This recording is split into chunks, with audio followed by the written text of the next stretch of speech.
beribadah berkaitan dengan harta. Kalau ada sebagian orang mengatakan harta itu tidak dibawa mati, kata siapa?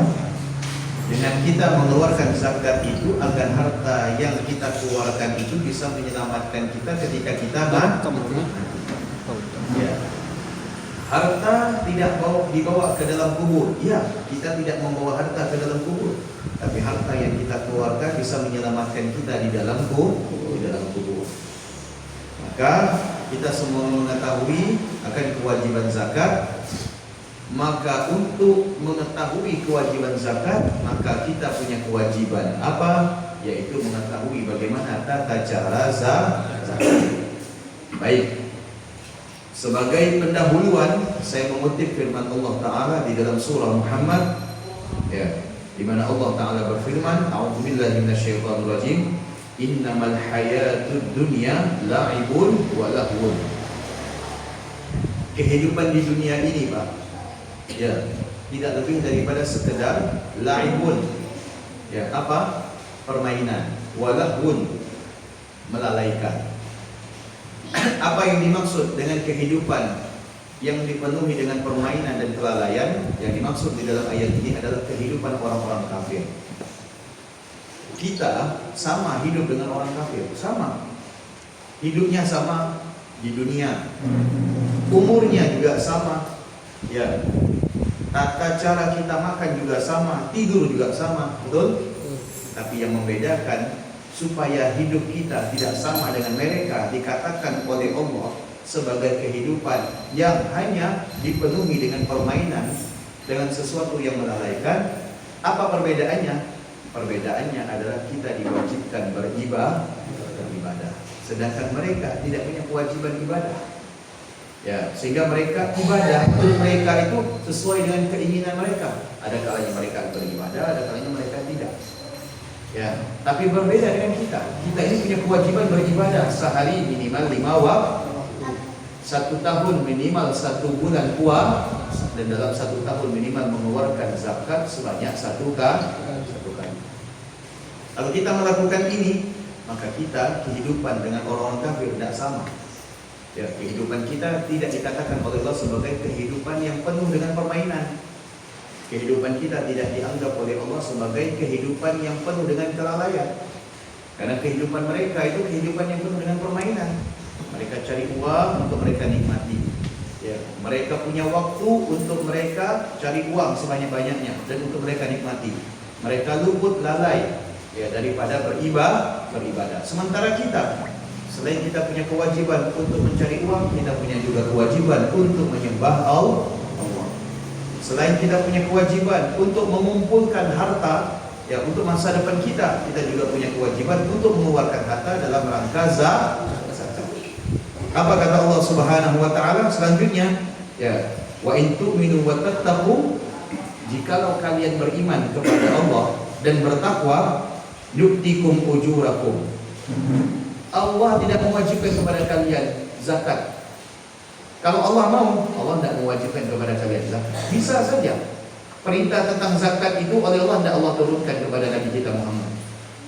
Ya, bisa saja. Ya. Namun kelirunya kita menganggap bahwasanya dengan kita mengeluarkan zakat seakan-akan Allah itu perlu dengan harta kita. Allah itu butuh dengan harta kita, materi kita. Tidak. Padahal apa yang kita keluarkan itu tidak kembali kepada Allah, tapi kembali kepada diri kita sendiri. Apa kata Allah Subhanahu wa taala? Yu'tikum ujurakum. Allah bisa saja berikan kalian pahala tanpa harus mengeluarkan zakat.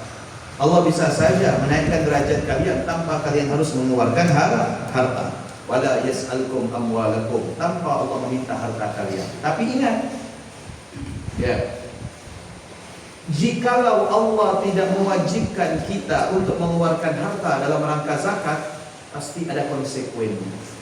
Apa konsekuensinya? Allah Ta'ala berfirman, ya, iyas'alkumuha fayufikum tabkhalu wa yukhriju adghanakum. Jikalau Allah tak mewajibkan zakat bagi kita, akibatnya apa, Pak? Akan bersarang sifat kikir di dalam diri kita. Ya, akan kumat sifat rakus terhadap dunia. Ya, akan akan bersarang, akan kumat, akan bertumpuk. Sifat apa? Ambisi, rakus, kikir kita terhadap harta yang kita miliki. Maka kita semua menyadari ketika Allah mewajibkan kita mengeluarkan zakat, di situ sebenarnya Allah ingin mengeluarkan sifat kikir, tamak, rakus, ambisi kita terhadap dunia. Ya, dengan kita berbagi, dengan kita bersedekah, dengan kita berinfak, dengan kita mengeluarkan zakat, sejatinya bukan untuk kepentingan Allah, tapi untuk kepentingan kita sendiri. Supaya kita keluar sifat kikir, sifat rakus, sifat tamak yang ada di dalam diri kita.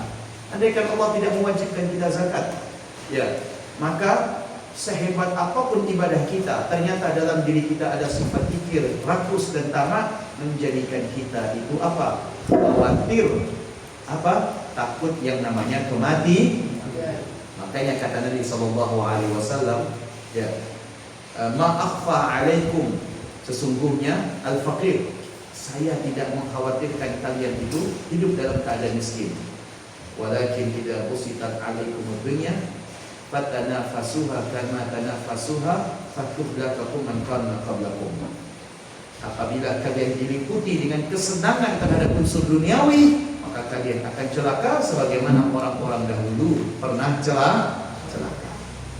Yang dikhawatirkan oleh Nabi SAW bukan kemiskinan, bukan fakir. Nabi tidak khawatir umatnya fakir. Nabi tidak sedih umatnya miskin. Tapi yang Nabi khawatir umatnya itu semakin kaya, semakin ambisi terhadap dunia. Siapa sih Pak yang punya ambisi itu? Tidak ada orang miskin itu punya ambisi. Orang melarat itu tidak punya ambisi Pak. Apa nak diambisikan? Ya, ibarat apa? Ibarat memandang jauh daripada apa nak diambisikan bagi orang miskin. Tapi justru ambisi itu ada di dalam diri orang-orang kaya. Tidak cukup ketika Allah berikan satu, minta dua. Tidak cukup ketika Allah berikan dua, minta tiga. Dan kita semua melihat bagaimana realita negara kita. Ya, semakin diberikan fasilitas oleh negara, bukan semakin menjadikan mereka itu bersyukur, tapi seakan-akan mereka tidak pernah merasa cukup. Mereka tidak pernah merasa puas. Seakan-akan apa yang diberikan oleh negara terhadap mereka sebagai bentuk, ya, penghargaan terhadap mereka karena sudah mengelola negara, ya, seakan-akan itu tidak pernah ada batas. Ya, mereka selalu kurang. Pada akhirnya akan diliputi rasa kikir dan rasa rakus. Itu salah satu hikmah, ya, di antara Allah mewajibkan kita itu untuk mengeluarkan zakat. Jadi kalau kita ingin menyampaikan materi tentang zakat, ya, motivasi seperti itu. Ya, kenapa dalam Islam itu harus zakat? Untuk menguatkan rasa kikir dalam diri kita. Karena rasa kikir, ambisi, rasa tamak tidak akan bisa diobati kecuali dengan mengeluarkan harta. Tidak bisa Pak diobati dengan sholat, tidak bisa. Tidak bisa diobati dengan haji umroh. Ya, tidak sedikit orang yang setiap tahunnya haji umroh balik bukan semakin dermawan tapi semakin Betul tidak? Bukan itu cara mengobatinya. Ya, bukan cara mengobatinya dengan khatam Quran, bukan cara mengobatinya dengan ziarah wali songo, bukan. Tapi cara mengobatinya dengan berinfak, dengan sedekah, dengan mengeluarkan zakat. Ya. Sudah? Baik. Apa kewajiban kita tentang zakat? Mengutip salah satu perkataan Syekh Abdul Aziz Asy-Syahawi, beliau adalah merupakan mufti Syafi'iyah di Jami'atul Azhar. Apa kata beliau? Yajibu ala kulli ahadin man indahu malun an yatahaqqaq baina amrayn. Kita semua tahu zakat ini berkaitan dengan harta. Ya, kita bicara tentang syariat dulu. Zakat ini berkaitan dengan harta. Apa-apa yang berkaitan dengan harta, apabila ingin disebut dengan harta yang kita keluarkan itu zakat, maka setidaknya kita sebagai pemilik harta harus ayatahaqqaq min amrayn, memenuhi dua poin ini. Dua syarat ini harus terpenuhi. Kalau satu saja, maka kita pastikan harta yang kita keluarkan itu tidak dinamakan zakat. Ya, tidak dinamakan zakat. Ini bukan pajak, bisa negosiasi. Ya, ini bukan pajak, bisa tawar-menawar. Ini zakat. Ketentuannya sudah net. Siapa yang menentukan? Allah Subhanahu wa taala. Nabi kita Muhammad sallallahu alaihi wasallam. Ya, kalau pajak masih bisa negosiasi. Ada istilahnya tax amnesty, betul? Ada istilahnya bayar sekian saja, yang penting diputihkan, betul? Ya, pemutihan istilahnya. Ya, tapi ini zakat. Angkanya, nominalnya, hitungannya sudah net, tidak bisa. Ya, misalkan kita ingin mengeluarkan zakat, zakat onta. Kita punya onta berapa misalkan? Kita punya onta 25. Ya, misalkan. Dikeluarkan berapa zakatnya? Dikeluarkan 1 ekor onta. Karena kita sayang dengan onta, lantas kita tidak usah kasih onta apa? Kasih kerja 5 juta. Tidak usah zakatnya. Orang yang menerima zakat kita sebesar 5 juta, menganggap kalau itu adalah zakat onta, zakatnya tidak sah. Kewajiban kita kepada Allah tidak gugur. Kita bisa saja memanipulasi bunyinya, tapi di akhirat kita bertanggung jawab. Ya. Beda dengan pajak, mohon maaf, kita bisa manipulasi, angkanya bisa disesuaikan, betul. Nomornya bisa direncanakan, ya. Kemudian tidak ada tuntutan di kemudian hari, ya. Tapi itu hanya kerugian secara negara. Adapun zakat tidak bisa, karena kerugian itu akan berdampak kepada akhir. Karena zakat ini berkaitan dengan ibadah. Apa 2 poin yang harus kita penuhi sebagai pemilik harta? Anggap Pak, kita semua ini yang punya harta. Kita ini mengeluarkan zakat semua. Supaya harta yang kita keluarkan itu zakat, dinamakan zakat, maka harus memenuhi 2 poin.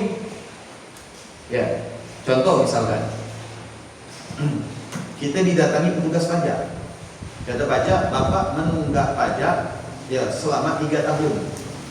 Perusahaan Bapak jual beli minyak misalkan, menunggak pajak selama 3 tahun. Per tahun Bapak kena pajak 10 juta.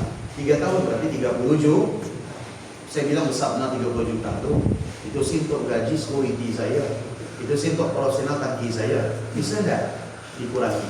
Kata petugas, oh bisa Pak. Ya, kira-kira Bapak bayar berapa? 15 juta. Oke, 15 juta. Deal, keluar surat saya bayar 15 juta. Ternyata di audit ketahuan saya bermain di angka pajak dengan petugas.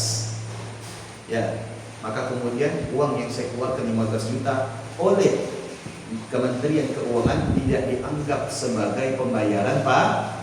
Kira-kira rugi tidak saya? Rugi tidak saya? Rugi. Karena 15 juta yang saya keluarkan itu tidak dianggap pajak. Kenapa? Karena saya memanipulasi angka pajak. Begitu juga dengan zakat. Zakat tidak bisa kita manipulasi. Kalau misalkan kita keluarkan harta, karena kita sebagai pemilik, kita anggap ini zakat, ternyata tidak memenuhi zakat, bagaimana? Jangan harap ya harta yang kita keluarkan itu dinamakan zakat. Kalaulah memang hitungannya tidak mencapai hitungan zakat, kita tetap dapat pahala. Itu menjadi sedekah. Ya.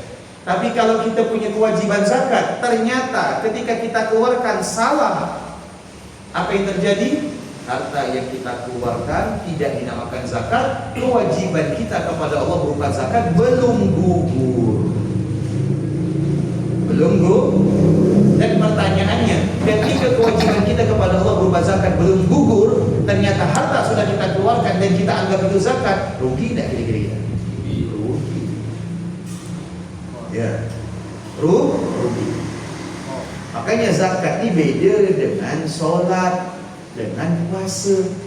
Kalau zakat, kalau sholat tidak sah, bisa kita ulangi. Kita tidak dirugikan secara materi. Kita dirugikan tidak secara materi dengan sholat? Enggak. Puasa kita tidak sah, bisa kita ulangi. Kita tidak dirugikan secara materi. Tapi kalau zakat, sudah kita kasihkan ke amil, ternyata keliru. Ditanya amil, zakat saya kemarin yang saya titipkan boleh bagi-bagikan? Tak mungkin kita umumkan lagi. Yang terima zakat saya tolong balikkan. Mau dihitung ulang? Betul tak? Tak mungkin. Bagaimana? Yang kita keluarkan tidak dianggap zakat, wajib kita mengeluarkan kembali supaya menggugurkan kewajiban zakat kita. Jelas? Yang pertama, annahu akhrajal qadral wajib alaihi fi'lan. Harta ini punya ukuran wajib, ukuran tertentu. Sebagaimana pajak, tidak semua penghasilan itu ada pajak. Ada penghasilan tertentu yang dikenakan pajak. Begitu juga dengan zakat. Kita harus mengetahui harta yang kita keluarkan ini memang sesuai memenuhi hitungan zakat. Sudah? Yang pertama. Yang kedua, wa tsani anna zakat allati akhrajaha wasalat fi'lan limustahaqqiha. Bahwasanya kita harus memastikan harta yang kita keluarkan itu benar-benar diterima oleh yang layak menerimanya. Kira-kira dalam hal bantuan ini, misalkan itu pemerintah. Kalau pemerintah tahu bantuan itu tidak tepat sasaran, kira-kira pemerintah ini marah atau tidak? Marah pemerintah. Ya, pemerintah itu bakal marah. Kalau ketahuan, diaudit, bisa dipenjara ya. Zakat juga demikian. Tugas kita sebagai pemilik harta apa? Bukan hanya tahunya keluarganya, yang penting sudah bayar. Kita tidak pernah tahu kemana harta itu, siapa yang menerimanya. Ya, kalau kita tidak mau tahu harta itu kemana dan siapa yang menerima harta itu, alamat. Apa yang terjadi? Zakat kita belum bisa dipastikan sah. Zakat kita belum bisa dipastikan sah. Kenapa? Karena zakat itu harus memenuhi ketentuan. Makanya ingat, ya, kullu man wajaba alaihi amalun wajaba alaihi ilmun. Siapa saja yang diwajibkan baginya untuk beribadah, maka diwajibkan baginya untuk mengetahui tata cara ibadah. Ya. Kita ini semua diwajibkan sholat, diwajibkan puasa, diwajibkan zakat. Alangkah ruginya ketika kita diwajibkan ibadah, namun kita tidak pernah mau tahu bagaimana tata cara ibadah. Padahal kita dikenakan wajib untuk beribadah. Sama halnya apa? Bapak daftar sebagai driver. Saya mau narik dulu sebagai kerjaan sampingan. Driver apa? Gojek misalkan, mobil. Daftarlah. Begitu interview ditanya, SIM A ada? Tidak punya. Terus daftar pakai apa? Ya, Bapak bisa bawa mobil? Tidak bisa.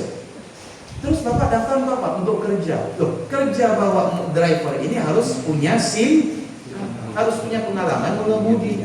Kalau Bapak daftar sebagai driver, tidak tahu mengemudi, terus Bapak mau mengemudikan apa? Kalau Bapak merasa punya mobil, Bapak tidak bisa bawa, apakah Bapak bisa menjamin keselamatan penumpang? Sama halnya dengan ibadah.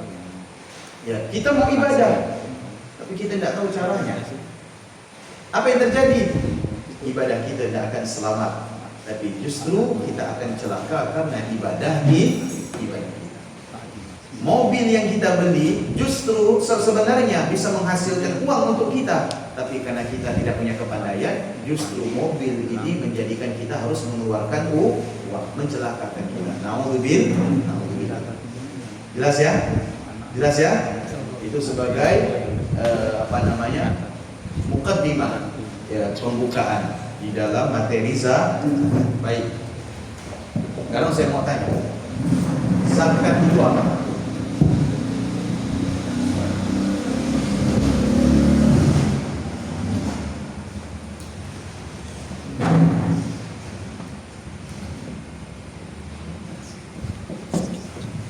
Ingat, yang berkaitan dengan harta itu tidak mesti zakat. Ada banyak nama. Zakat, infak, sedekah. Ya, yang membedakan itu pasti.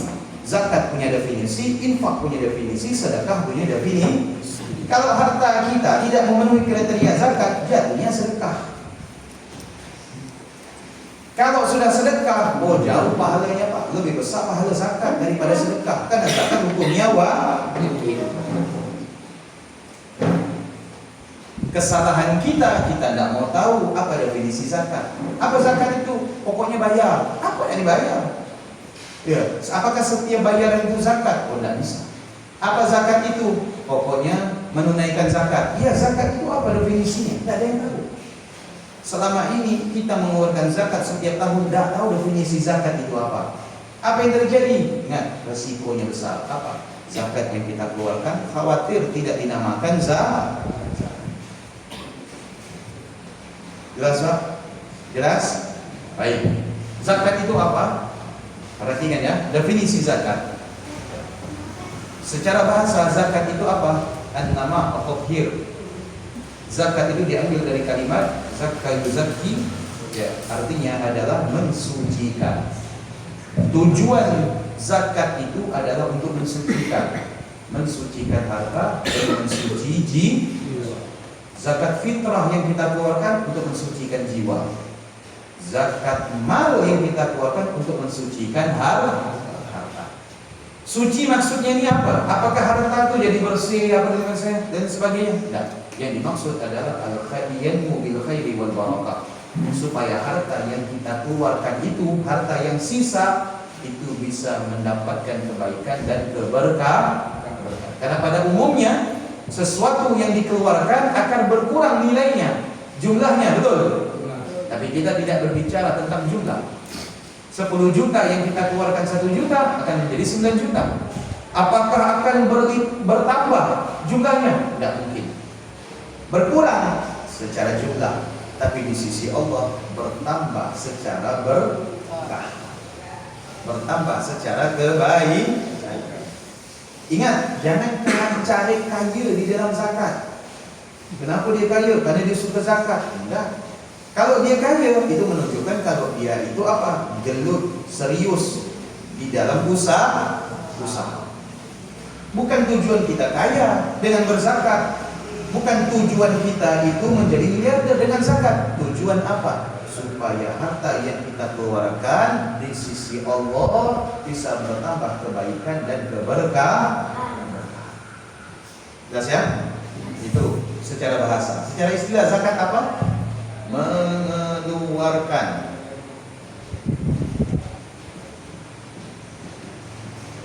harta tertentu.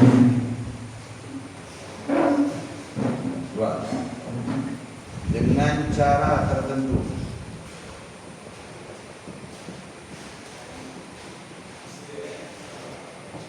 Tiga, disalurkan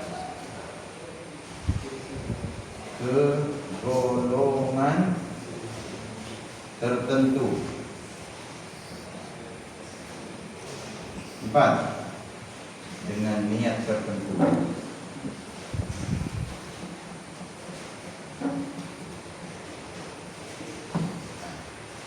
Ini hafalkan. Ada 4 poin di dalam definisi zakat. Mengeluarkan harta tertentu dengan cara tertentu, disalurkan kepada golongan tertentu dengan niat tertentu. 4 ini harus terpenuhi. Kalau 3 saja terpenuhi, tidak sah zakatnya. Contoh, mengeluarkan harta tertentu dengan cara tertentu, disalurkan ke golongan tertentu, tapi dia tidak niat, tidak sah. Oh, dia sudah niat mengeluarkan harta tertentu, ya, hartanya masuk kategori zakat dengan cara tertentu, mencapai nisab dan haul, tapi tidak tepat sasaran. Bagaimana? Tidak sah zakat.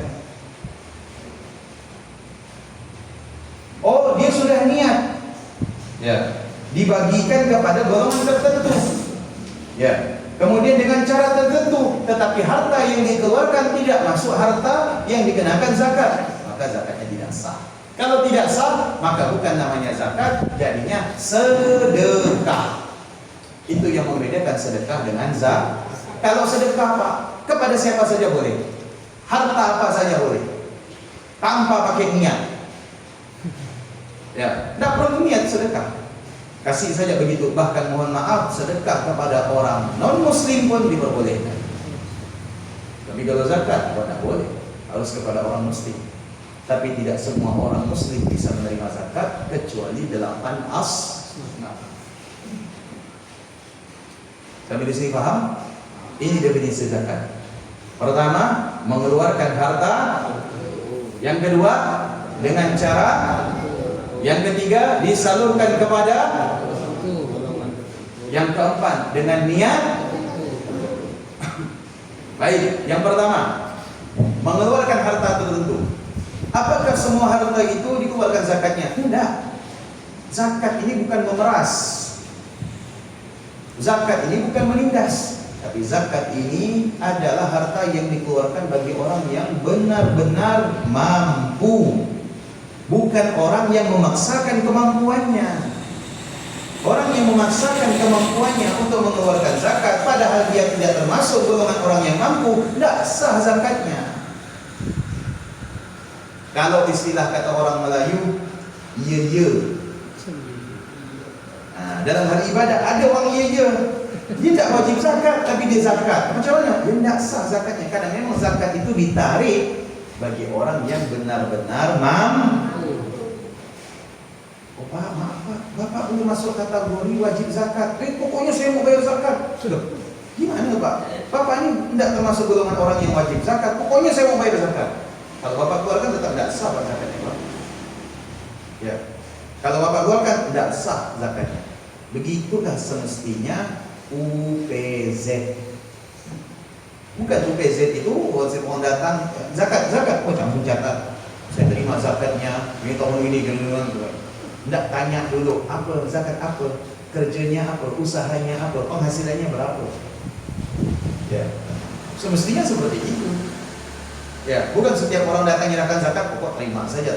Kasihan orang yang semestinya tidak wajib zakat, dia mengira wajib zakat, akhirnya dia harus mengeluarkan harta. Dia berharap dapat pahala zakat, Allah tak kasih dia pahala zakat, walaupun dia punya niat baik. Allah hanya memberi pahala sedekah. Jelas ya? Ingat, tidak semua harta itu wajib zakat. Ya, makanya di dalam syariat harta itu dibagi menjadi berapa macam? 6 macam. Hewan ternak, perhiasan, apalagi biji-bijian, tanaman, buah-buahan.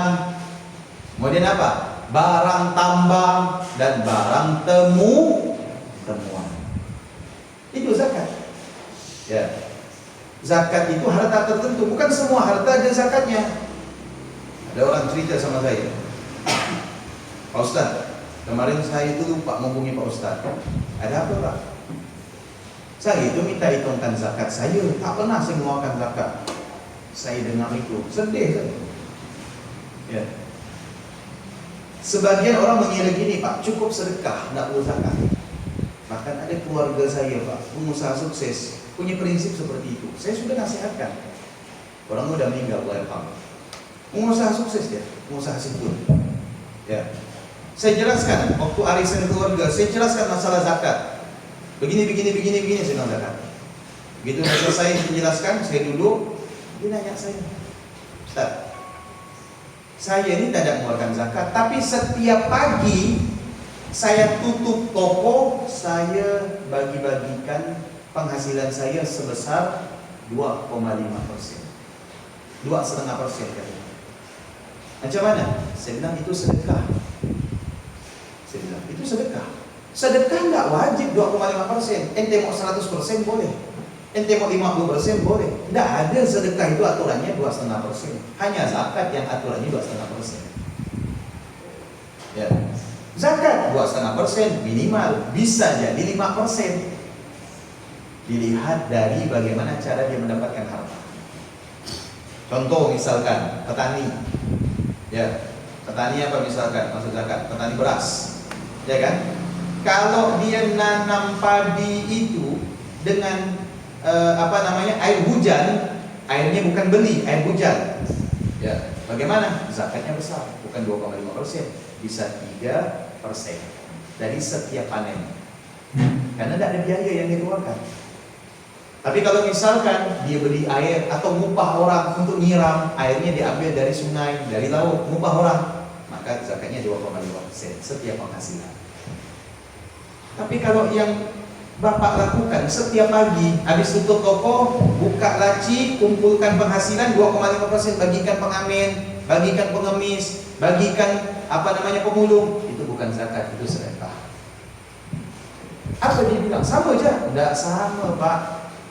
Ya, kalau sama, tidak mungkin para ulama itu menulis kita berjilid-jilid membedakan mana sedekah, mana zakat. Di dalam Al-Quran itu ada kalimat sedekah, ada kalimat zakat.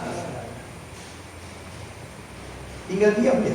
Selama ini dia mengira cukup dengan cara itu, dia anggap sebagai zakat, padahal itulah kekeliruan umumnya saudara-saudara kita, Pak. Kenapa? Karena tidak mau bertanya, tidak mau belajar, tidak mau cari tahu tentang tata cara ibadah. Dia menganggap setiap yang dikeluarkan itu namanya zakat, setiap yang diberikan itu namanya zakat. Tidak. Masa kita jamin kawan-kawan namanya zakat? Masa kita traktir kawan nonton namanya zakat? Masa kita belikan kawan wayang namanya zakat? Tidak. Berbeda. Ya, perbedaan itulah yang menjadikan mana zakat, mana sedekah. Saya datanglah petugas masjid, Pak Ustaz, hitung zakat. Terus apanya yang dihitung? Saya bilang semua, Pak Ustaz. Ditanya lampu ni berapa beli? Kipas ingin ni Mas Pion ni mahal ni. Ya, paling mahal ni merek Mas Pion. Kipas ni kata, berapa harganya? AC di kamar, dihitung semua. Udah di total, rumah ni berapa harganya? Sekian. Motor, mobil gitu. 2,5% berapa? Itulah zakatnya. Inna lillahi wa inna ilaihi raji'un. Musibah ni. Jadi Pak, ya saya keluar dengan Pak Ustaz. Terus Bapak anggap itu zakat. Gimana Pak Ustaz? Bukan zakat itu. Terus apa tuh? Bapak kena bulakan. Jadi gimana Pak Ustaz? Ya Bapak belum menunaikan zakat, saya bilang. Lalu terus yang dihitung, itu bukan zakat.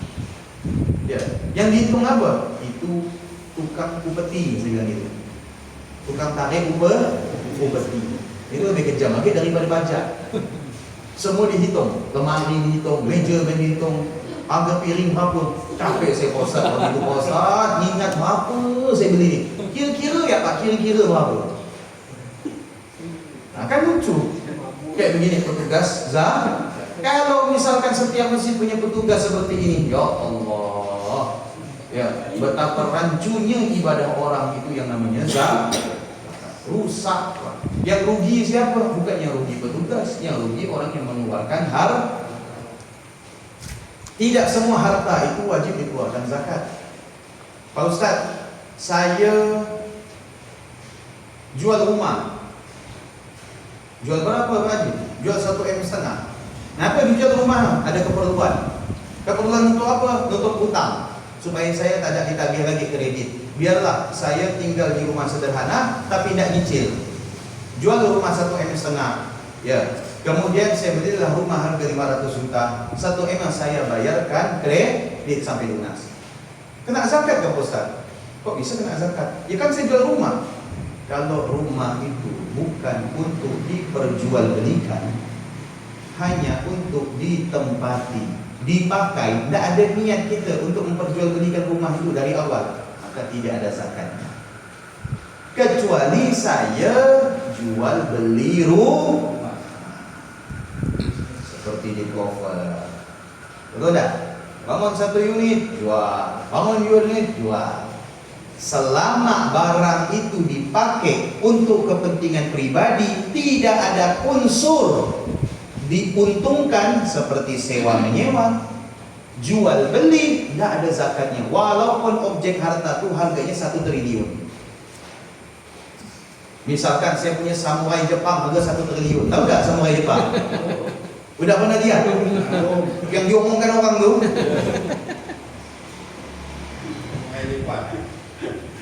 Enak. Apa? Pepatah tu, meja batu, pedang samurai. Ya, leja tak tentu hulu, kepala pada.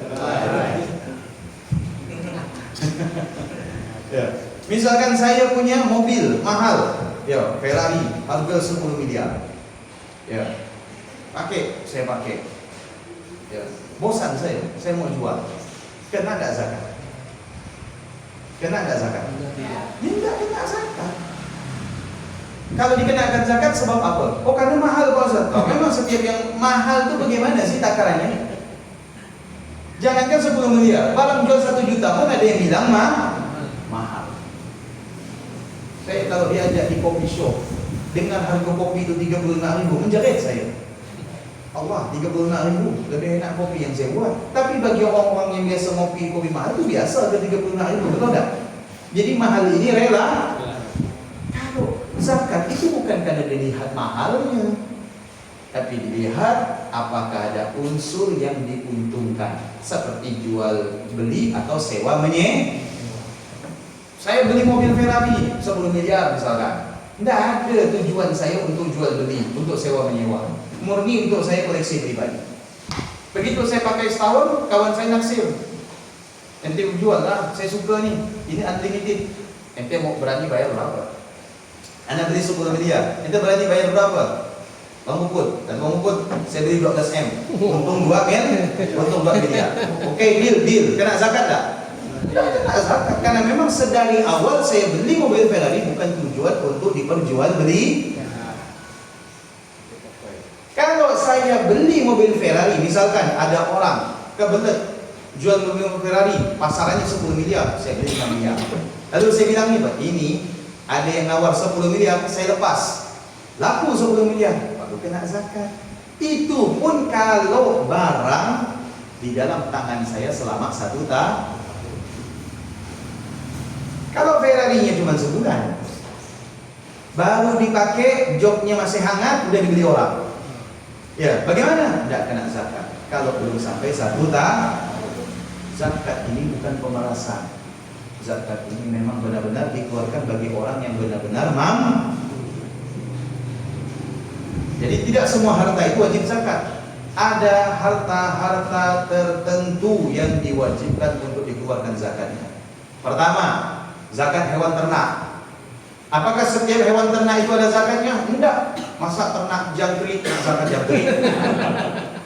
Ternak lele nak zakat lele? Bingung nanti panitianya. Allah, bawa lele 1 ekor lele. Macam mana nak nyimpan ini? Ya. Datang lagi 1, bawa apa? Bawa karung, isinya apa? Jangkrik semua. Saya mau zakat jangkrik karena saya nak jangkrik. Tidak ada. Untuk hewan ternak hanya 3 hewan. Apa? Onta, sapi, dan kambing. Ya. Orang yang beternak onta itu tidak mesti zakatnya onta. Ya, lihat bagaimana Allah mewajibkan. Ya, nah, di sini dilihatkan.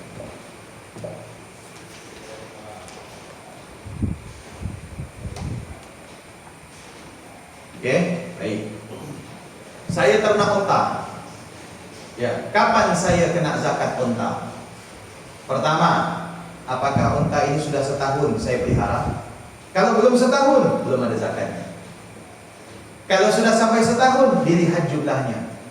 Kalau 5 ekor onta selama setahun saya ternak, baru ada zakatnya. Zakatnya apa? Bukan onta, zakatnya 1 ekor kambing. Sekarang Pak, anggap harga 1 ekor onta 50 juta. Berarti kalau 5, 250. Ya Allah Pak, kalau 5 ekor onta dizakatkan 1, sisa 4, berarti berkurang 250 jadi 50 juta. Ini istilahnya zakat yang bikin tekor. Tapi lihat Allah katakan tadi di dalam surah Muhammad. Ya, apa kata Allah Subhanahu wa taala? Jikalau Allah ingin ambil semuanya, tapi Allah tidak menginginkan demikian. Orang yang punya 5 ekor onta cuma wajib zakat 1 ekor kambing. Pertanyaannya, 1 ekor kambing itu sebanding nggak dengan 1 ekor onta? Tidak. 1 ekor kambing berapa harganya? Anggap 3 juta. Itu tidak sampai kakinya onta, betul nggak? Betul kan? Oke. Perawatan onta pun tidak sampai. Orang yang punya 5 ekor onta senilai 250 juta tidak akan keberatan mengeluarkan seharga 1 ekor kambing dalam 1 tahun. Lihat bagaimana Allah punya aturan. Bukan zakat itu memeras, mencekik. Dan kalaupun kita lihat untuk 1 ekor kambing itu Pak, itu lebih kecil dari biaya operasional memelihara onta selama setahun. Misalkan ontanya makan rumput, apakah mau dia ngupah orang setahun naret dikasih 3 juta? Tidak ada yang mau. Bila naret upah berapa setahun? 3 juta. Berarti sebulan 250, bakat lah. Ini ngarit resiko besar, temu ular, temu biawak. Iya pas celuringnya tajam, pas tumpul. Iya, kepala dua lagi enak. Satu depan, satu belakang.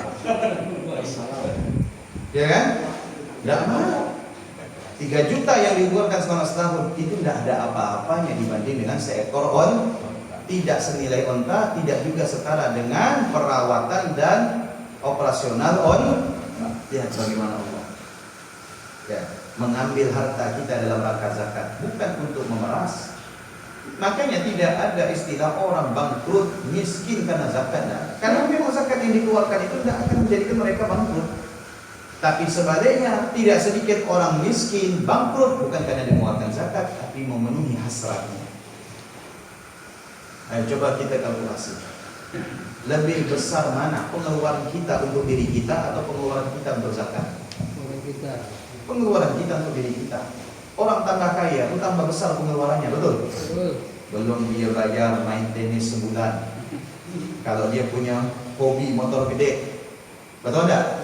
Kalau dia punya hobi off-road, kalau dia punya hobi touring, kalau ini banyak hobinya, ada 5. Itu hobi dikali 5 biaya per bulan, per tahun itu bisa ratusan juta, betul enggak? Tapi zakat yang dikeluarkan terkadang enggak sampai puluhan juta.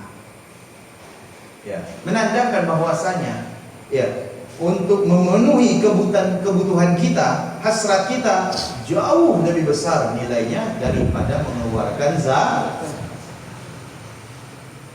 Jelas ya? Tapi kalau misalkan ternak ayam, ternak bebek, ternak itik, apa lagi? Ternak lele, ternak mujair, ya kan? Asal dengan ternak tuyul. Ya. Masa tidak ada zakatnya? Ada. Bukan zakat hewan ternak, tapi zakat penghasil. Ya. Oh dia ternak lele, bos lele dia Pak Ustaz. Oh dia bos mujair. Oh dia ternak burung, dia ternak itik, dia ternak angsa, dia ternak ayam. Dilihat penghasilannya. Kalau selama setahun penghasilannya setara dengan nilai emas seberat 85 gram, maka dia zakat. Misalkan dia ternak lele, setahun itu berapa penghasilannya?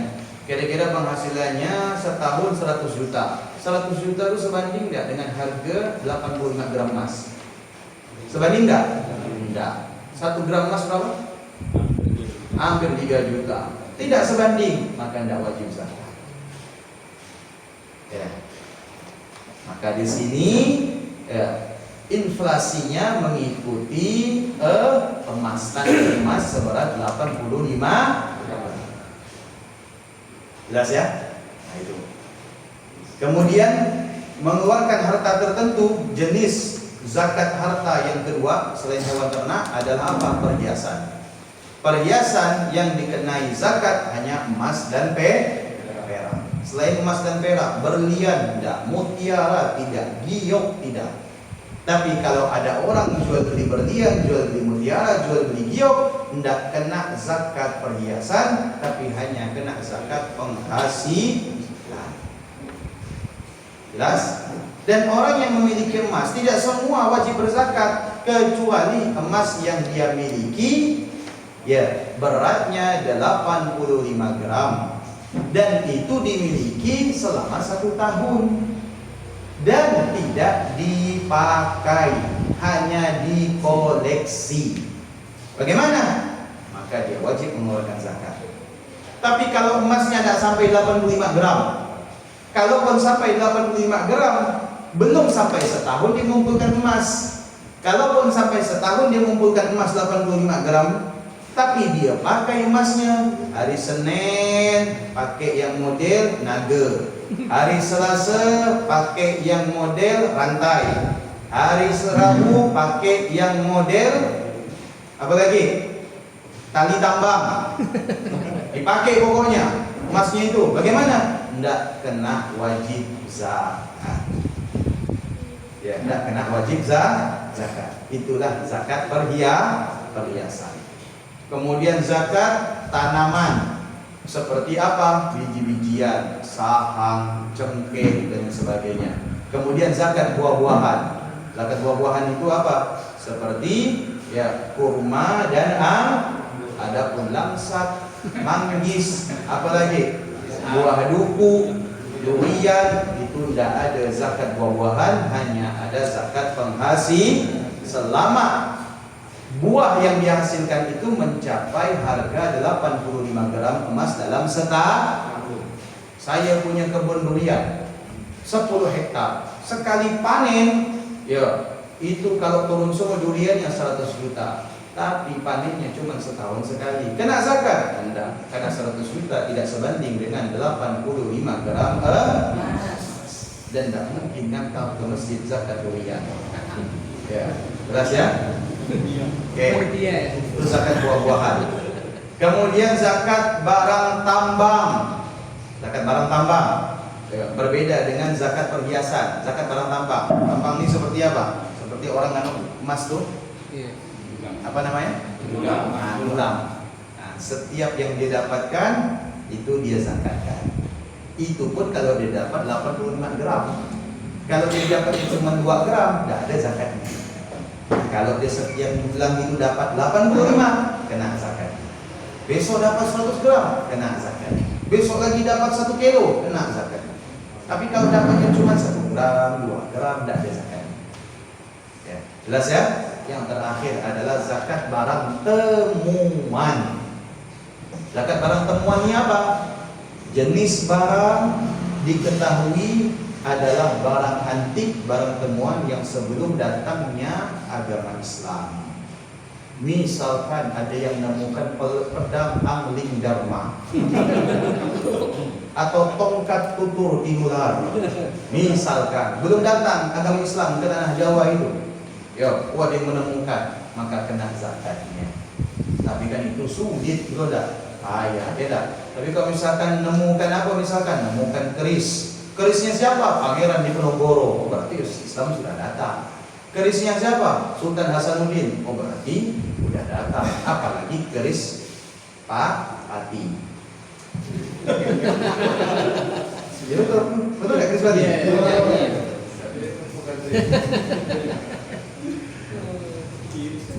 Itu definisi yang pertama. Harta tertentu.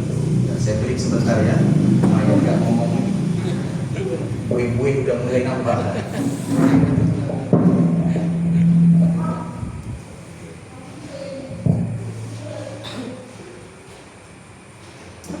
Oke, lanjut.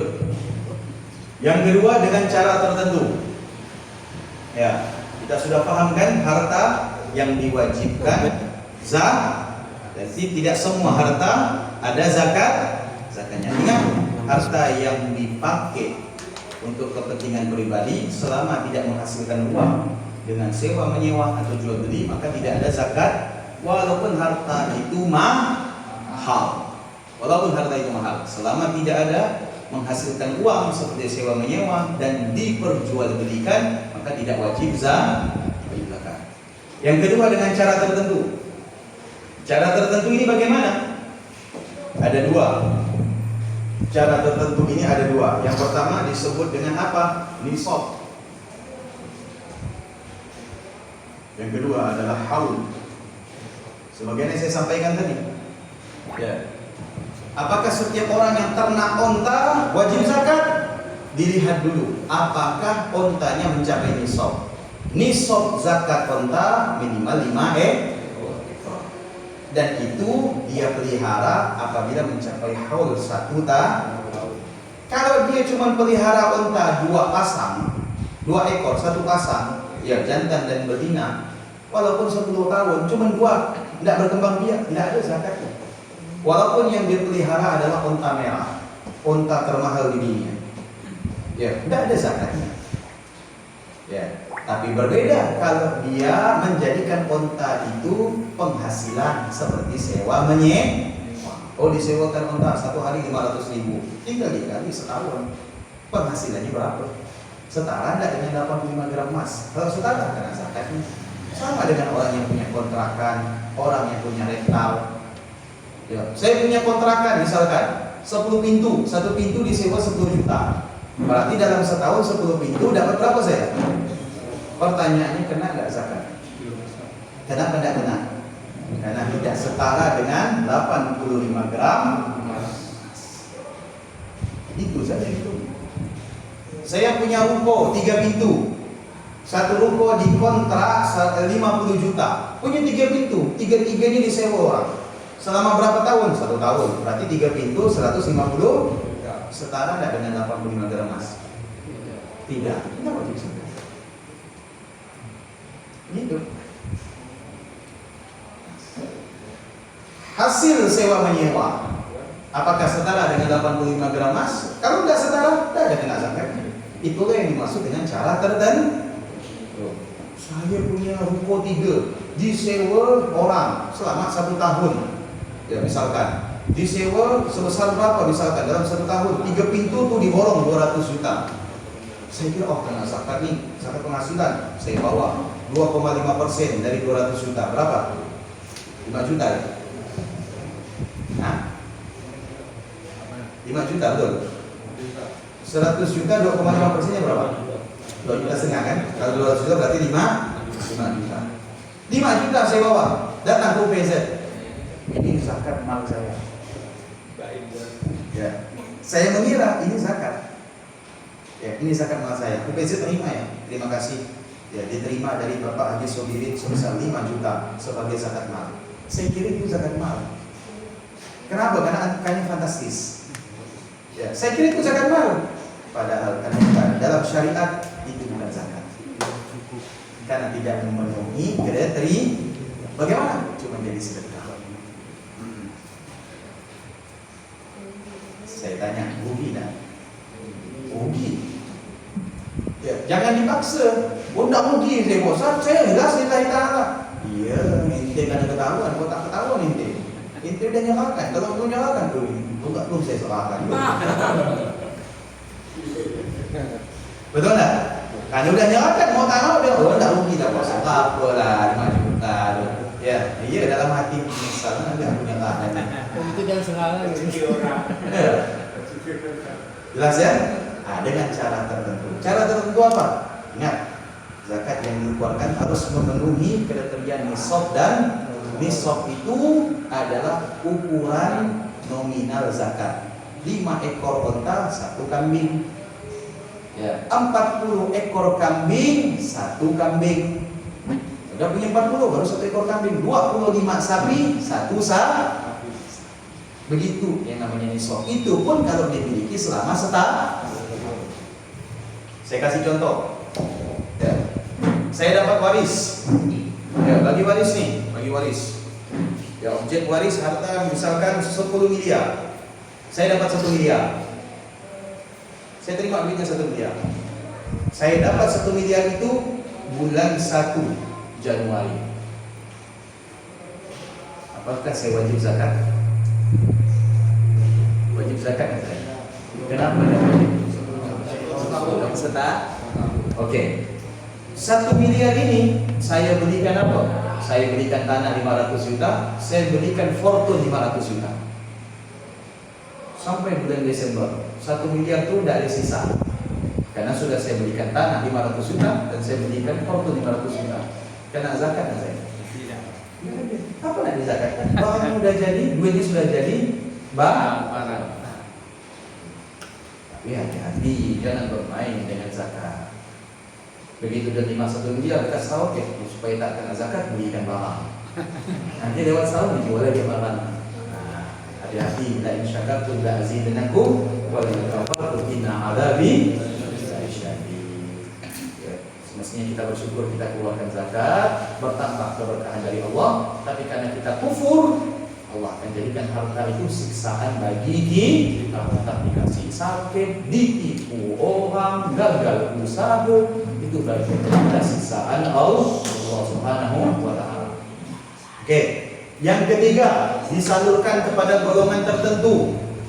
Golongan tertentu itu apa? Golongan yang telah ditetapkan oleh Allah sebagai golongan yang berhak menerima zakat. Ada berapa golongan? Ada 8. Siapa yang membagi 8 golongan ini? bukan nabi, bukan sahabat, bukan ulama 4 mazhab, bukan saya. Allah yang menetapkan. Di dalam surah At-Taubah, apa kata Allah?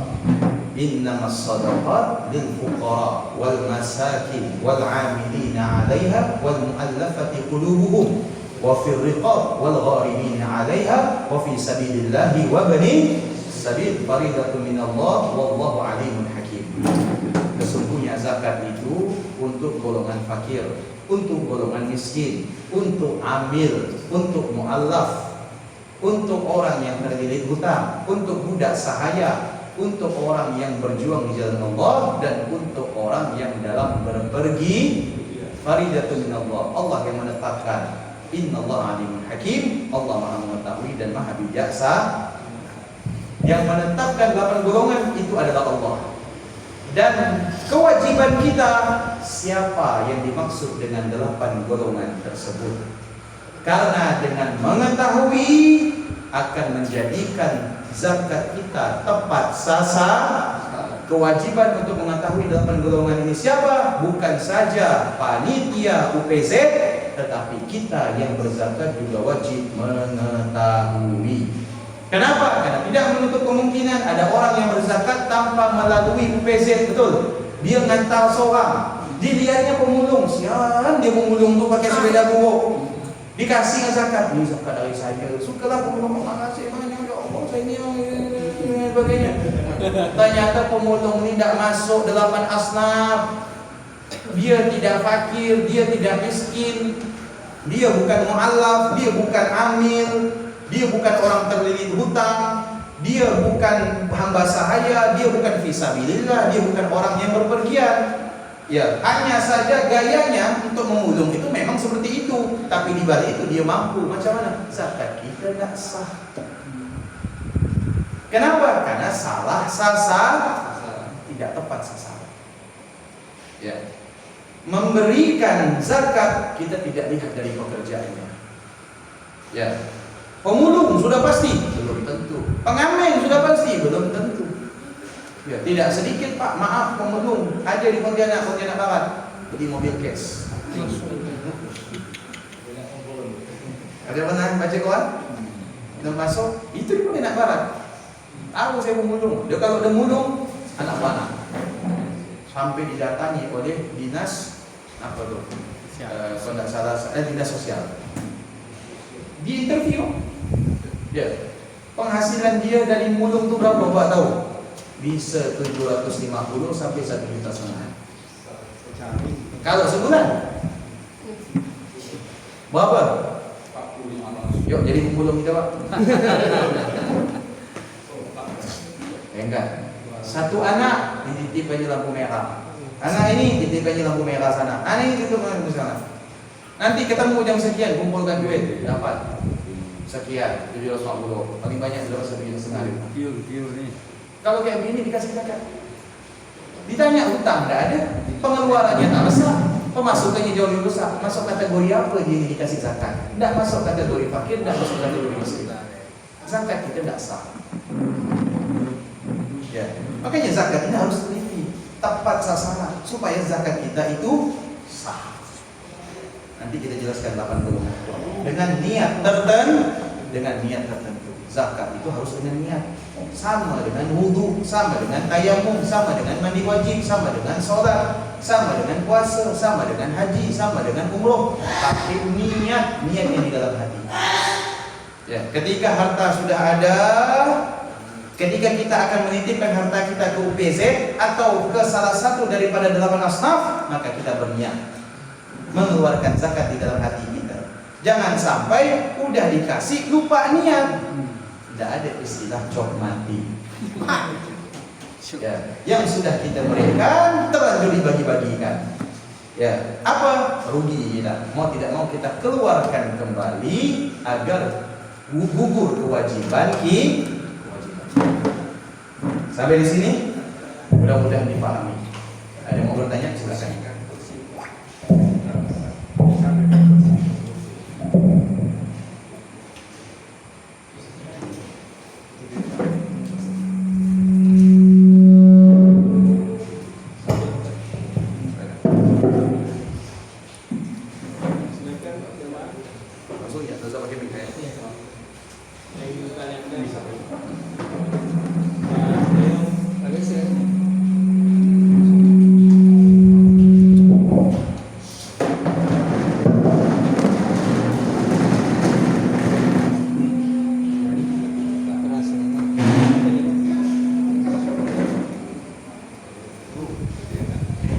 Tulis ya.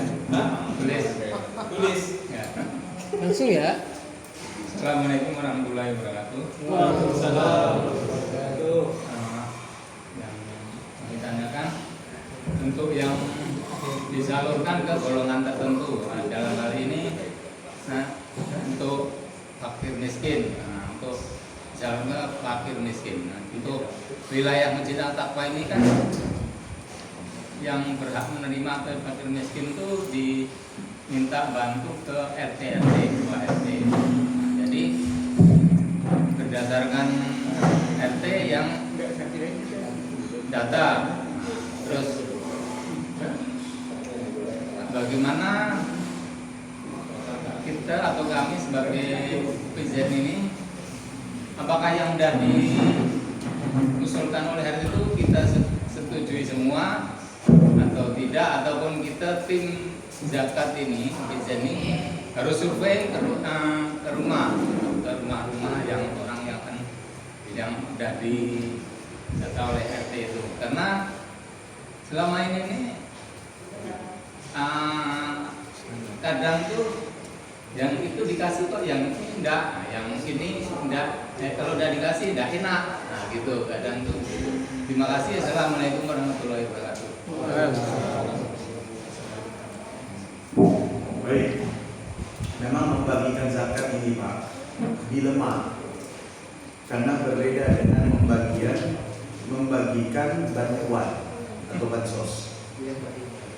Kalau bansos ini Pak, ya kita mudah bagikan, ya, datanya ada, betul enggak? Tapi kalau zakat kita maaf tidak bisa mengacu kepada data RT. Bukan kita menafikan enggak, karena definisi miskin menurut syarak dengan menurut negara itu berbeda. Ada satu masjid Pak, saya ngadakan pelatihan juga zakat seperti ini. Lalu pengurusnya menyerahkan nama yang berhak menerima zakat.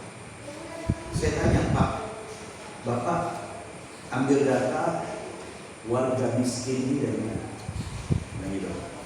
Oh ini Pak Ustadz dari RT, dari RW ya? RT ini yang Pak miskin ini. Oke. Saya boleh baca? Boleh, saya lihat satu-satu. Masuk kategori miskin itu, ya, itu sebagian ada keterangannya apa? Janda. Keterangannya janda. Berhak menerima bantuan, keterangannya janda. Ada lagi berhak menerima bantuan, keterangannya apa? Tidak mampu. Berhak menerima bantuan, keterangannya apa? Yatim. Saya bilang ini semua tidak ada masuk dalam asma. Coba kita buka dalam asma. Ada tidak janda? Ada tidak keterangan itu tidak mampu? Tidak. Yatim? Tidak. Ya. Dan terus ya. Kalau janda itu miskin diberikan zakat bukan karena janda, tapi karena miskin. Kalau karena jandanya, saya mau tanya, Musdalifah itu janda?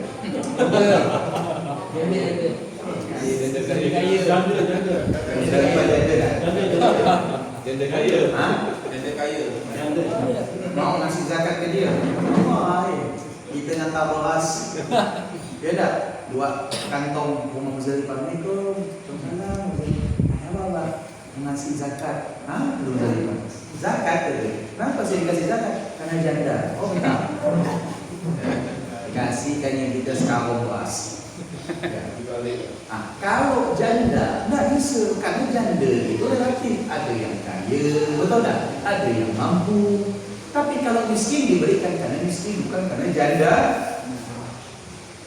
Jangan pula kita maaf sebagai panitia pengurus bahas nak kasihkan janda ini zakat. Kasihlah pokoknya dia janda, kasihan. Kalau ini suka dengan janda, kasih ke janda, jangan kasih zakat orang.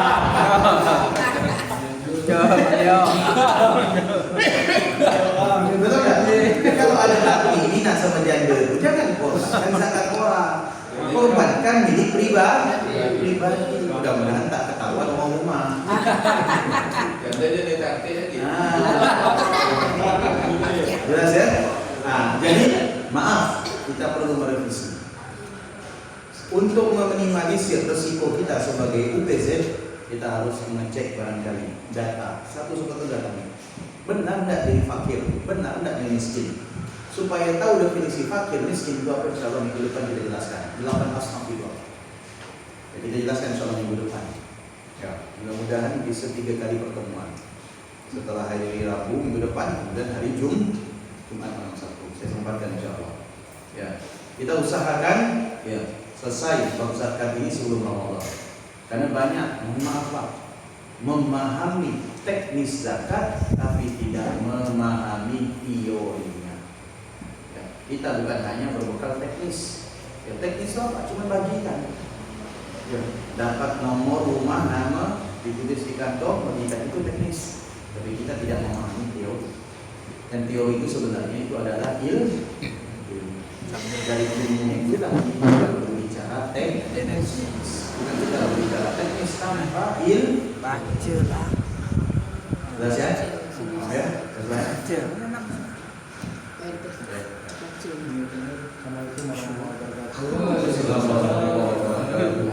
Menanggapi apa yang disampaikan Pak Ustadz dari poin 1 sampai poin 4 gitu ya. Saya masih yang belum tahu poin ketiga ya. Ya saya sebagai RT juga dari awal dari kemarin PJ di sini hanya menyampaikan 2 orang yang saya lihat itu dalam pandangan pribadi saya, dan itu pun apa yang saya sebutkan tadi berhak menerima sebagai janda. Nah ini jandanya ini itu versi saya, tapi ini maaf ya Bapak, ini versi saya. Memang dia tidak memang kehidupannya memang tidak memiliki apa-apa, ya. Tapi dia tinggal dengan keluarganya yang mampu, gitu. Tapi ini versi saya. Makanya saya berapa kali ngasihkan hanya 2 orang ini karena saya menganggap sendiri, karena dia versinya janda. Kalau itu gimana sih? Baik. Kalau misalkan ada seorang janda, ya, saya kasih contoh ya. Saya punya kakak, itu janda. Suaminya meninggal. Ya, anaknya 5. 2 tinggal sama saya. Kakak saya ini tidak ada kerja. Dulu guru ngaji. Suami ustaz meninggal. 2 ini tinggal sama saya. Yang laki-laki musuh saya pondokkan di pondok Hafidz Quran di Jembatan sekolah. Yang perempuan saya tinggalkan di rumah. Saya sekolahkan di SMP Islam Tasqiyah Jalan. Kenapa saya ambil? Meringankan beban kakak saya. Kakak saya tidak kerja sampai sekarang. Semulanya kakak saya itu tinggal di rumah ipar karena suami meninggal, rumahnya diambil oleh ipar.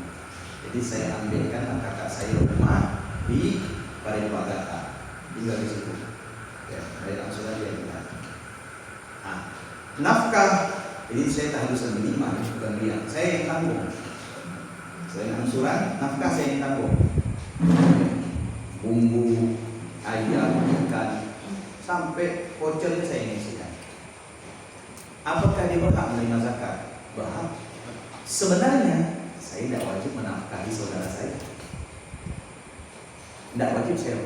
Tidak boleh memberikan zakat kepada orang yang wajib kita nafkahi. Suami zakat kepada istri tidak boleh. Anak zakat kepada orang tua tidak boleh.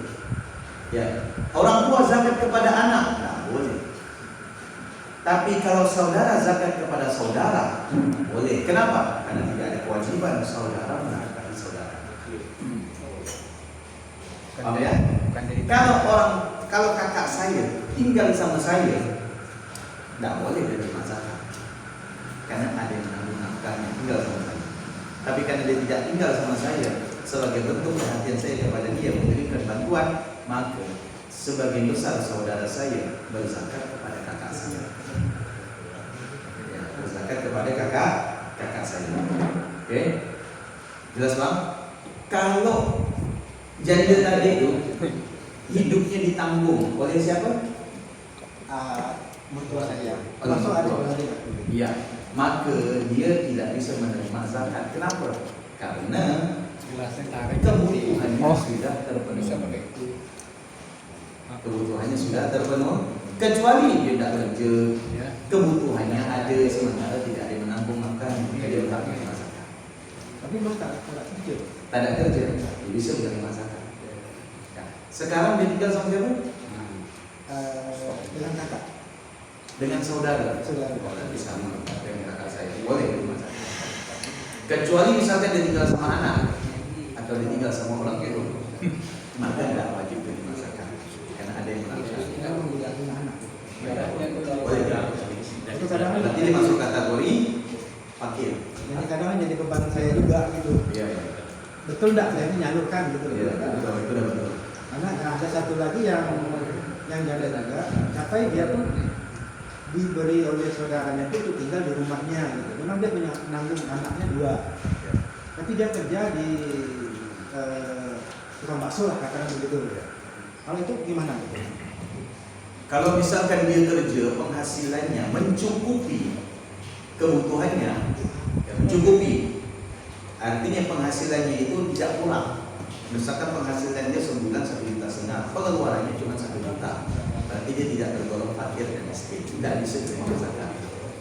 Tapi kalau misalkan dia bekerja penghasilannya 1,5 juta, pengeluarannya untuk 3 anaknya bisa 3 juta, jadi berhak menerima zakat karena dia tergolong orang miskin.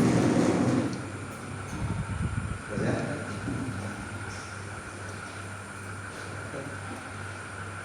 Sampai bertanya terkait dengan kuantiti ini Ustaz.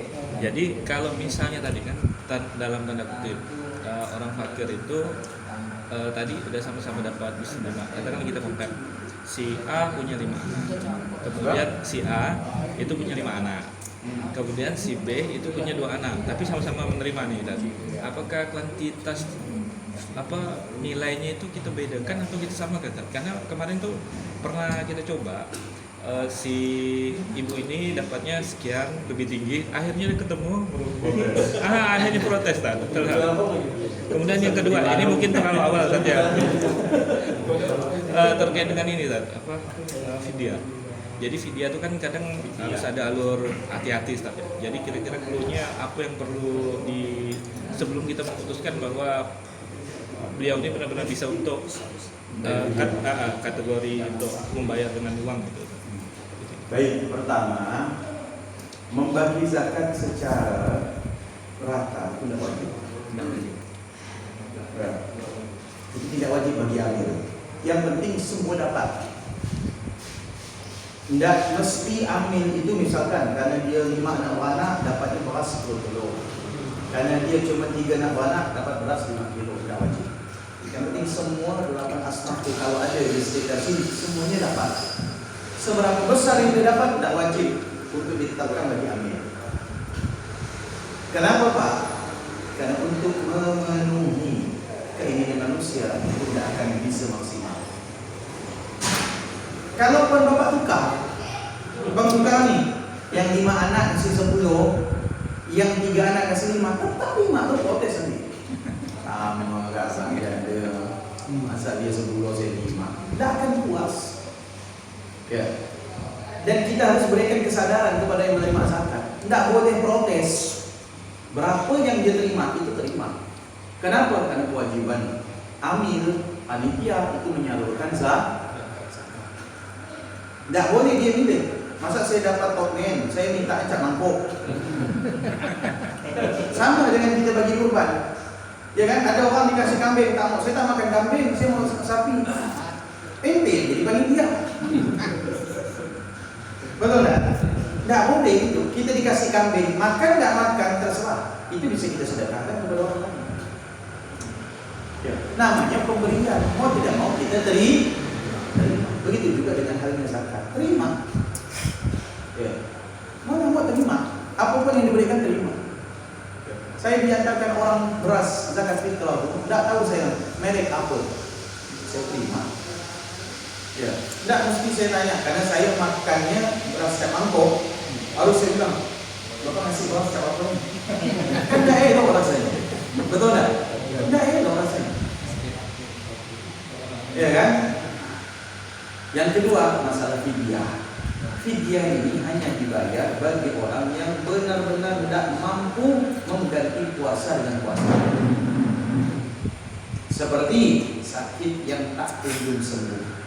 Maaf, seperti stroke, koma, ya kan? Atau misalkan dia stadium, ya, tidak kunjung sembuh. Dia coba puasa, jatuh sakit, puasa jatuh sakit, tidak bisa, dia tidak bisa puasa.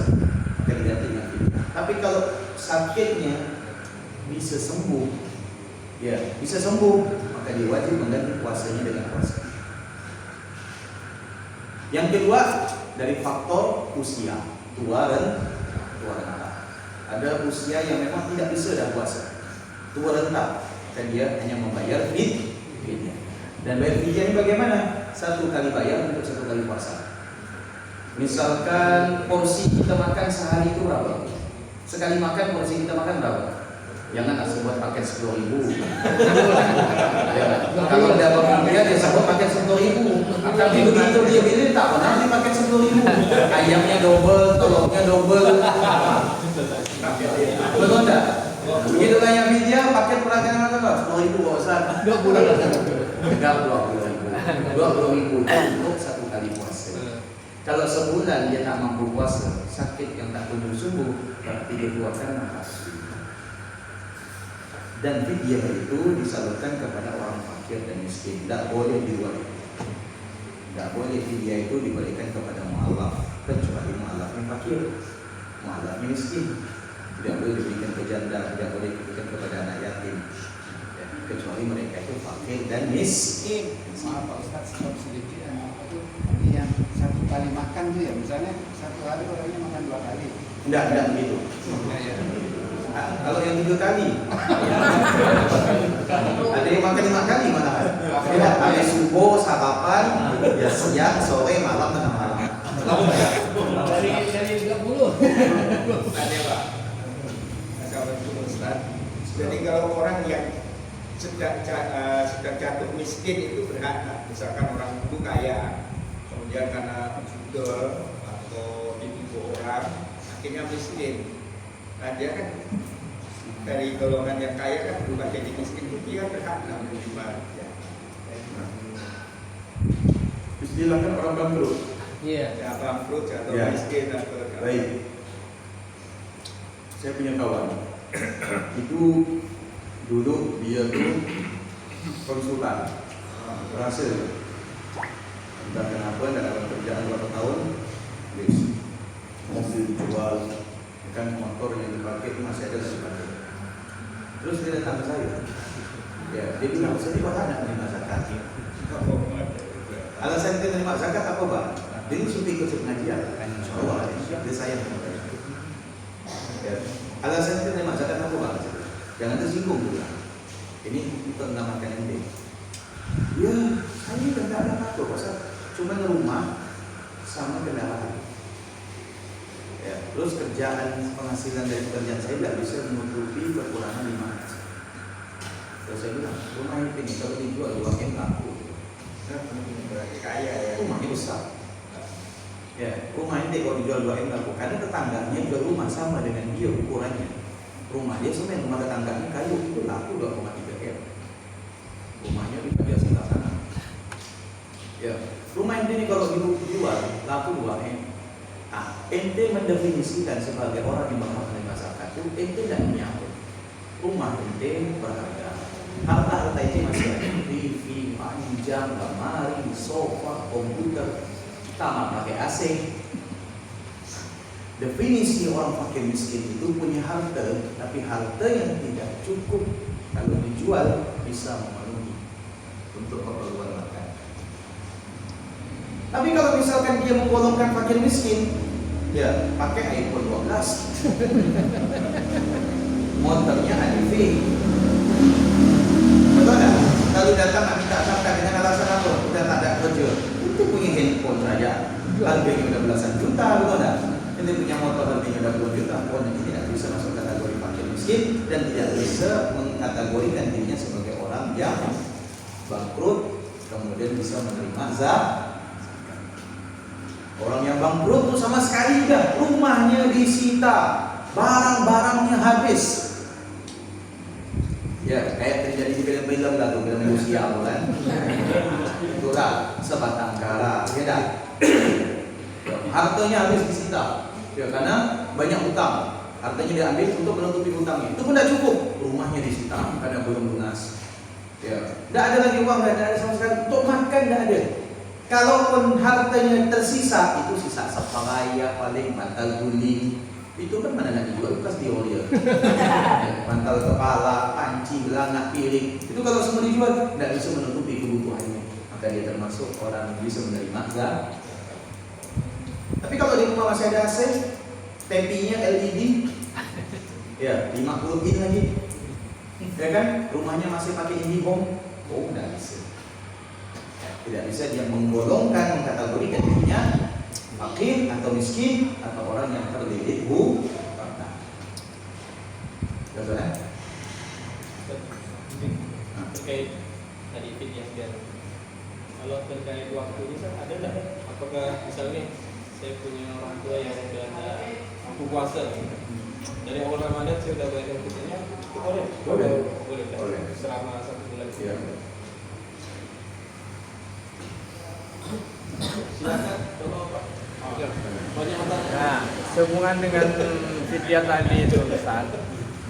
Umpamanya ada seorang yang mau bayar fidyah, tapi dia mampu puasa, apakah dia boleh bayar fidyah juga dengan mengganti puasa di lain? Boleh. Boleh. Dua kali. Itu untuk kasus ibu yang menyusui karena khawatir terhadap diri. Sudah selesai, sudah sehat, boleh ganti. Jadi dosa tolong ukur orang fakir dan miskin, orang seperti apa? Tolong ukur materi fakir sama miskin. Fakir itu Pak tidak punya harta, tidak punya tempat tinggal. Ya, kalaupun dia punya harta, dia punya tempat tinggal, apa yang dihasilkan tidak bisa mencukupi kebutuhannya. Tolong ukurnya. Ya, contoh, pengeluaran dia sebulan 500.000, penghasilan dia cuma 150.000. Walaupun hartanya dijual, tidak bisa mencukupi 500.000. Itu fakir. Maka cari fakir itu payah. Oh iya. Payah, tidak ada istilah. Susah ya. Tapi orang memakai diri Bang. Ngaku Pak. Itulah saya pakai miskin. Ya, lihat handphone terbaru. Miskin itu Pak di atas sedikit. Di atas fakir. Di atas fakir. Contoh misalkan pengeluarannya 500, pemasukannya cuma 300.000. Itu miskin. Di atas fakir. Iya, di atas fakir. Ingat ya. Fakir miskin itu tidak mesti penunduk minta mengalir. Maaf, kadang orang yang kerja di kantor itu bisa tergolong pakai miskin. Bagaimana enggak Pak? Contoh nih kan ya, dia gaji misalkan 1 bulan 2,5 juta, punya anak 5, semuanya sekolah, cukup nggak? Cukup. Dia bisa kita kasih zakat. Rumah masih ngontrak kan gitu. Ya, masih kontrak. Dia nih bisa kita kasih zakat, walaupun dia PNS. PNS itu bosat, tidak semua PNS itu nyaman. Betul tak? Sebaliknya, kenapa Bapak kasih zakat nih Pak? Janda. Apa kerja dia ni? Ada kerja tak? Tak, saya tanya dulu, ada kerja? Ada Pak Ustaz apa? Jualan sarapan. Yang mana nih Pak? Saya kan tinggal di sana tuh. Yang itu tuh Pak Ustaz dekat masjid. Pak, main sarapan itu. Tiap hari itu minimal 30 orang yang nyarap situ. Anak-anak, anak sudah besar semua dah bekerja. Allah Pak, kenapa Bapak kasih zakat ni? Saya bilang, ini sih pemasukannya lebih besar daripada pengeluaran. Jadi Pak Ustaz, udahlah Pak, Bapak lama ya. Selamatkan. Pak Ustaz kasih zakat, syukur. Berarti tidak berhak menerima tu. Tidak bisa dia berhak menerima. Karena apa alasan dia berhak menerima? Pengeluaran dia jauh lebih kecil dari pengeluaran dia jauh lebih kecil daripada pemasuk. Dia tidak ada lagi yang dihidupkan. Anak-anak dia sudah merdeka. Ya cuma dia menghidupkan diri dia dengan dia jualan, masa tidak cukup? Kecuali dia ikut sosialita. Itu tidak bakal pernah cukup. Jelas ya? Kalau yang kerja harian itu kira-kira berhak tidak menerima zakat. Terus yang kedua, saya pernah mendengar ustadz yang ada ustadz yang menyampaikan di sini nih tentang kepanitiaan penerimaan zakat itu hendaknya ada batas waktunya. Kemudian batas waktu di sini apabila zakat fitrah itu terus berjalan sampai lupa kita menyalurkan zakatnya, kita tutup misalnya sampai jam 1 malam dan itu akibatnya hukumnya haram, benar apa enggak itu? Karena apa yang itu tidak tersalurkan gitu. Karena zakat kita saya dengar katanya harus habis itu. Baik, yang pertama mengenai amil panitia kan, itu apakah ada jangka waktunya? Tidak ada jangka waktunya. Selama amil atau panitia itu memenuhi kriteria. Di antaranya apa? Muslim. Kalau dia murtad, gugur. Yang kedua, balik. Kalau dia belum balik, tidak boleh dia jadi amil. Yang ketiga, berakal. Kalau dia gila, kena sakit, ayan, epilepsi, atau dia tiba-tiba pikun, gugur sebagai amil panitia. Yang keempat, wajib mengetahui hukum zakat. Ya. Kalau ini ada tetap dia menjadi amil seterusnya. Hanya saja ditambah dengan aturan negara kita melalui SK ini diatur dengan waktu. Tapi kalau misalkan tidak ada hal yang menggugurkan, bisa diperpanjang.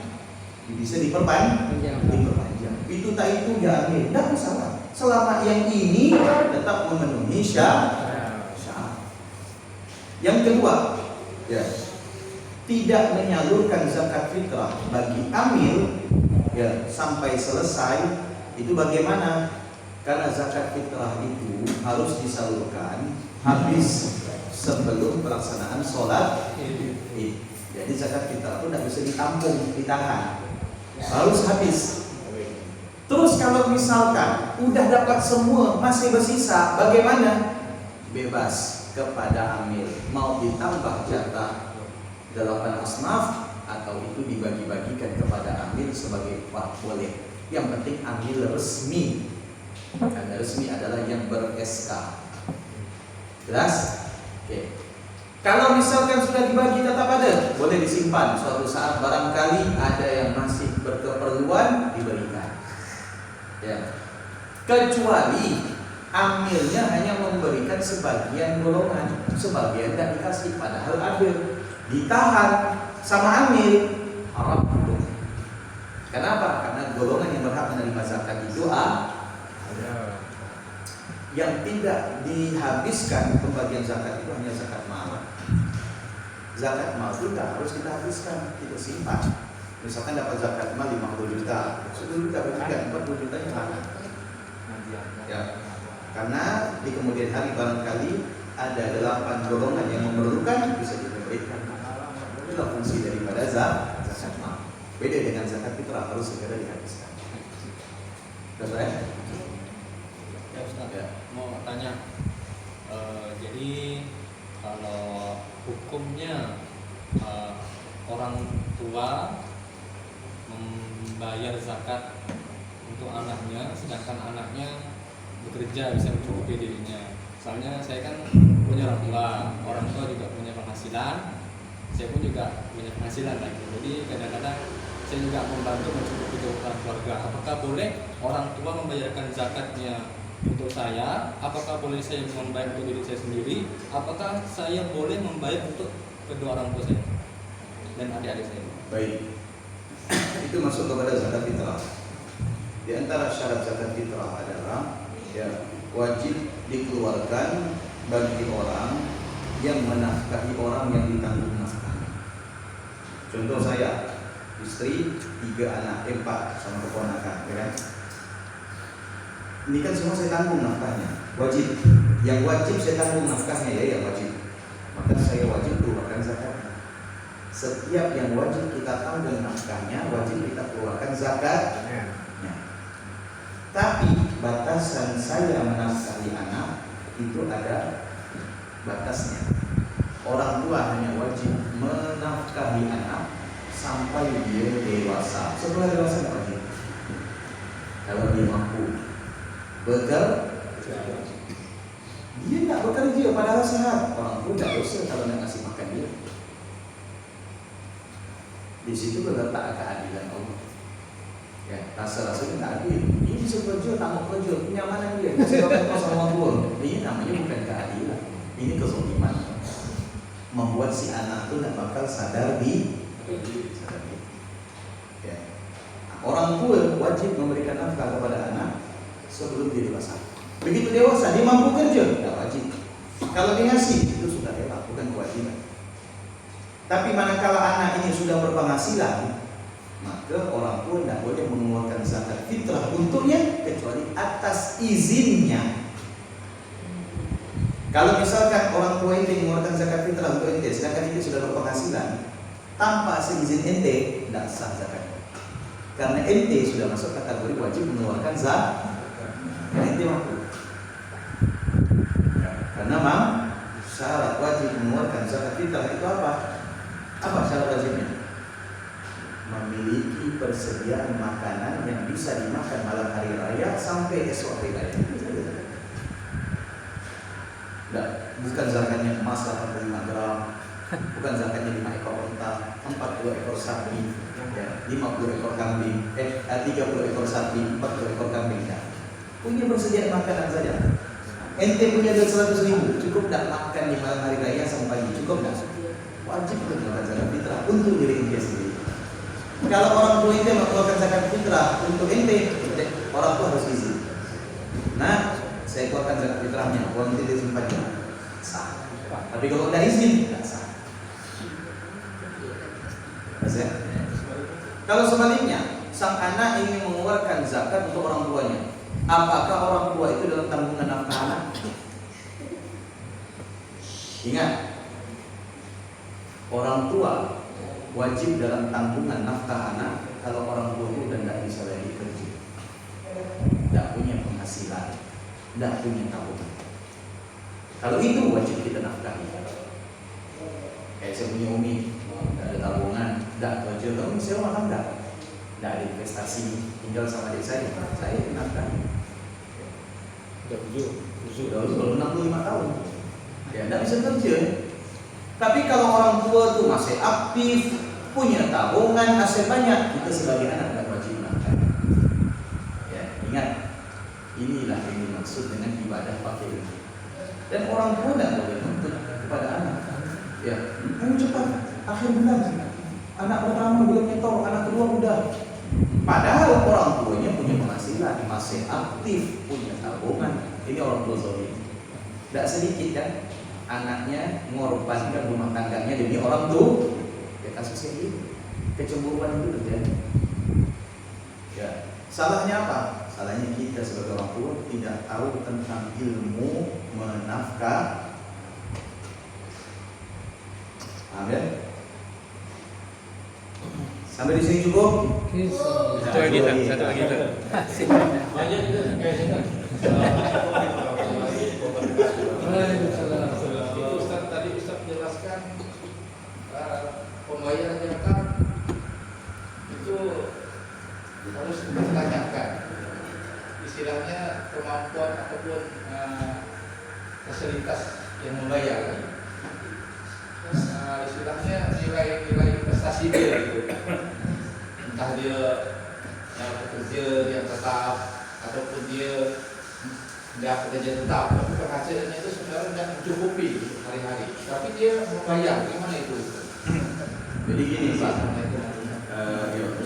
jadi begini, kewajiban kita sebagai amil, ya unit pengumpul zakat, memastikan kategori orang itu layak menerima zakat.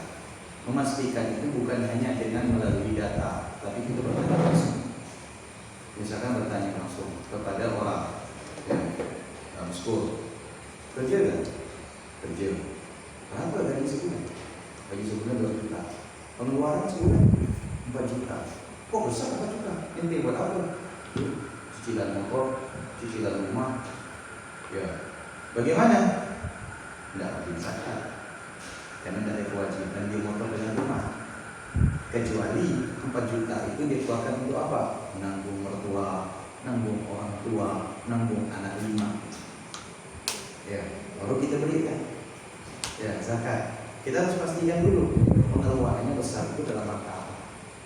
Kalau pengeluarannya besar, cicilan tanah per kapling, ada cicilan mobil, ya penghasilannya 5 juta, untuk nombok cicilan itu bisa 10 juta. Apakah kita kasih zakat? Ya enggak, karena dia ngambil sesuatu yang tidak ada kepentingan bagi dirinya. Tidak ada kepentingan untuk dirinya. Jadi tidak bisa masukkan itu kategori orang yang berhak menerima zakat. Nanti deh ya. Tapi yang Ustaz,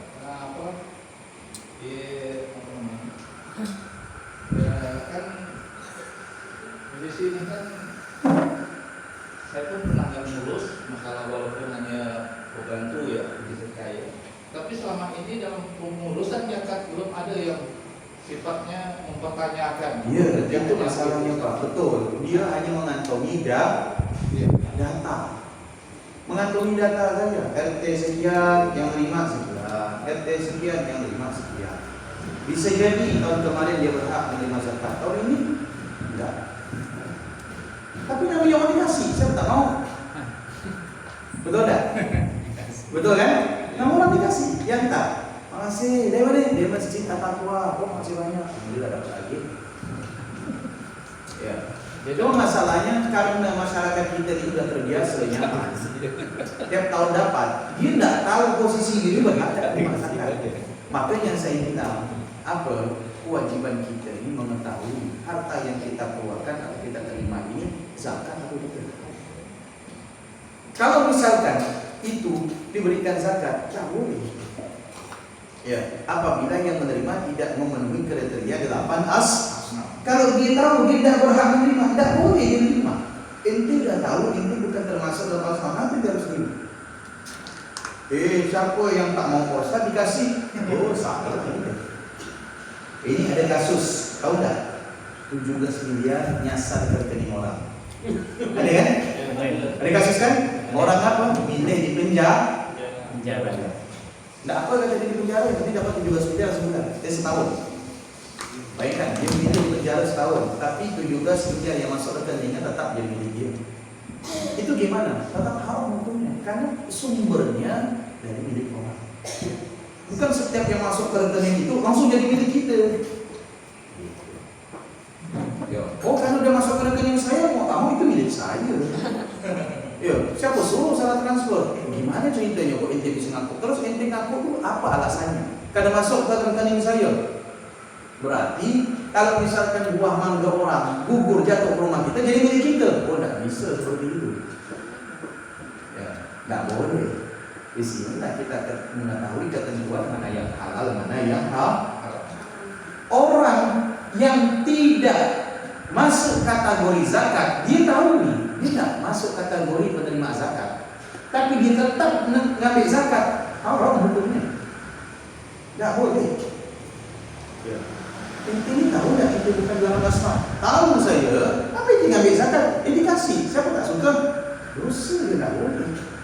Dia sudah tahu kalau dia tidak berhak menerima zakat, dia tetap mengambil itu karena sebagai zakat dianggap sebagai pemberian, hukumnya haram. Sudah selesai? Sudah, closing. Terakhir. Aku tanya banyak. Saya hari ini 4 kali pengajian zakat semua. Belum ada tidur dari subuh. Iya, Ustaz. Assalamualaikum warahmatullahi wabarakatuh. Ini yang zakat, bagaimana keadaannya? Kalau pada umumnya di sini terutama kaum miskin itu kan kenapa caranya dulu tidak zakat? Bagaimana dulu zakat bisa juga per minggunya 500, kadang-kadang Tidak ada. nggak ada kerjaan. Bagaimana itu? Baik. Jadi begini Pak, bukan dilihat dari pekerjaannya. Ya, apapun pekerjaannya, dilihat dari pengeluaran dan masuk. Oh, dia buruh, per minggu 500, kadang dapat dalam 1 minggu, kadang tidak ada. Berarti misalkan anggap saja kita hitung separuh, dapatnya sebulan 1 juta. Kalau pengeluarannya tidak sampai 1 juta, maka dia tidak tergolong orang yang berhak menerima zakat. Kalau pengeluarannya tidak sampai 1 juta, artinya kan tidak ada minus. Betul tak? Tapi kalau misalkan pemasukannya cuma 1 juta, pengeluarannya 2 juta, berarti dia berhak menerima zakat. Kenapa? Karena pemasukan tidak sesuai dengan pengeluaran. Jelas ya? Nah gitu cara mengkategorikan orang yang berhak menerima zakat atau di. Pengeluaran lebih besar dari pemasukan. Iya. Tapi ingat ya, pengeluaran yang apa? Yang bisa diterima oleh syariat. Pengeluaran yang, mohon maaf, itu untuk apa? Kebutuhan perut, karena menyelamatkan dari kematian. Adapun selain itu, ya cicilan rumah, cicilan mobil, tanah kaplengan, cicilan bawah itu tidak masuk. Itu tidak masuk karena tidak ada kaitannya dengan perut, tidak ada kaitannya dengan nyawa. Wallahu a'lam. Mudah-mudahan bermanfaat. Insyaallah kita lanjut lagi ke depan ya. Terima kasih banyak. Semoga bisa menambah wawasan kita, dengan bertambah pengetahuan kita bisa menghindarkan kita dari kelalaian, bisa menutupi selama ini menjadi kekurangan kita, bisa menyempurnakan dari segala macam kekeliruan kita. Dan semoga pengetahuan kita tentang zakat malam ini ya bisa menjadi pegangan kita untuk menjalankan amanah dari Allah Subhanahu wa taala. Karena zakat ini adalah amanah dari Allah Subhanahu wa taala. Maaf atas segala kekurangan dan kegelapan. Kita baca doa untuk majlis. Bismillahirrahmanirrahim. Subhanallahumma wa bihamdika, asyhadu an la ilaha illa anta, astaghfiruka wa atubu ilaik. Assalamualaikum warahmatullahi wabarakatuh. Waalaikumsalam. Baik, terima kasih saya ucapkan kepada Ustaz Sobiri yang telah menyampaikan bab zakat ini. Insyaallah akan kita lanjutkan lagi di pertemuan kedua, yaitu di hari Kamis dan hari Jumat terakhir. Mungkin pasti dari bapak-bapak sekalian masih banyak pertanyaan yang mengganjal, khusus tentang yang selama ini kita praktekkan gitu kan. Itu banyak hal yang mungkin. Jadi pertanyaan itu kok bisa dicatat, dibawa ke minggu depan. Jadi kita sore nanti lebih banyak jawab gitu. Jadi nanti Langsung pertanyaan. suka pertanyaan gitu ya. Insya Allah di pertemuan selanjutnya beliau akan membahas tentang 8 asnaf, siapa-siapa yang akan berhak menerima zakat. Ini kayaknya poin intinya yang bakal banyak menimbulkan pertanyaan. Jadi mungkin bisa menginformasikan kepada rekan-rekan atau jamaahnya juga sebagai pengurus yang saat ini masih berhalangan ya bisa mengumpulkan pertanyaannya, nanti bisa ditanyakan sehingga apa yang akan kita praktikkan nanti ketika mengumpulkan zakat begitu juga menyalurkan bisa kita terapkan. Yang terpenting kata beliau tadi berdasarkan ilmu, bukan berdasarkan kebiasaan. Itu saja. Mungkin hanya itu yang bisa saya sampaikan. Saya ucapkan terima kasih kepada Ustaz Sobirin dan juga kepada jamaah sekalian yang telah meluangkan waktu untuk hadir. Semoga ini semua bermanfaat kita. Kita tutup. Wassalamualaikum warahmatullahi wabarakatuh.